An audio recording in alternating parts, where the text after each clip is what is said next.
Good morning, my name is Nosai Godaro, and today I'm presenting my Lab 2 assignment, which is on SQL queries.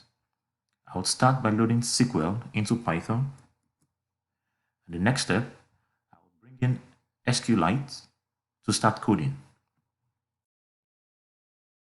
Now I have created a database for Coca-Cola's daily warehouse operations.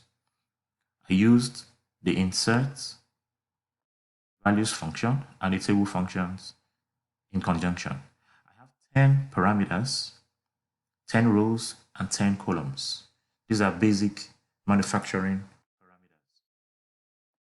I'll run this, and my next step would be to show it in a tabular form by using the select function.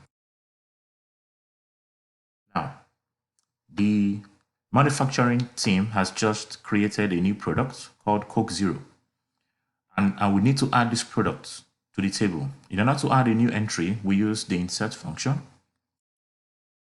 Now I use select function to show that it's now part of the table. You can see it as number 11, Coke Zero. The sales team has realized that soda is no longer in high demand. Sales has dropped. So we need to remove this from the table. To remove an entry, we use the delete function. Now I'll show you with the select function that it's no longer there. So that it's not there anymore. However, we have a new problem. The ID has now been destabilized. So it's no longer 4, 5, 6. We don't have 5 anymore. We need to reorder the IDs. To do that, we use the update function. I'll use the select function to show the effect now. You can see it's back to the correct order. In the same vein, we can look at specific names in our table by using the wildcard. The wildcard helps us to do a quick search. For instance, I want to see all products that have ER towards the end of the name. I run this and I see Monster and Coke Zero. Same way, all products with a CO at the front. I use this. So the wildcard uses the percentage to show you this. The sales department wants to see everywhere it sells each of its products. It needs to add a new column to the table called the sales channel. To add a new column, we use the alter table command. I'll use the select function to show you the new column.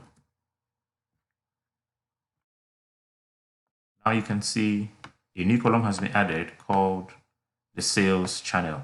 However, it has no data underneath. To load data, I use the update function.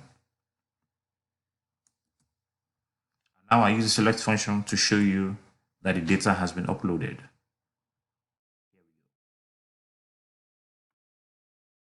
The warehouse manager needs to see his stock, his opening stock, from the smallest to the biggest. He uses the ascending order function, ASC. Now you can see it's showing him from 1000 Coke to the highest 6000 Coke Zero. In the same vein, he wants to see the reverse. He uses the DESC function, which shows him 6000 Coke Zero and 1000 for Coke. The plant manager wants to see how many products he has in the warehouse, so he uses the select count. And when he runs that, he sees that he has 10 products in the whole warehouse. Now comes the fun part, visualization. To do this, we import the matplot library, which hosts all the charts. After doing that, we select the bar chart to use. If I run this, it gives us this first chart, which shows us the physical balance against the product type. A typical department, like the planning team, can use this to determine how much stock they need to ship or receive. In the same vein, we can change the chart color, for instance, to red using this command. So this chart is for the inventory manager who wants to see his cost variance versus the products. It helps him determine the variability across his different items. For instance, he sees He has a loss of about $600 on water and a gain of about $200 on Coke Zero. And now we can also drop a table. This function is actually used to delete a table. And if I run this and I show you with the select function, it shows you now that there is no more table. And this concludes my presentation. Thank you for listening.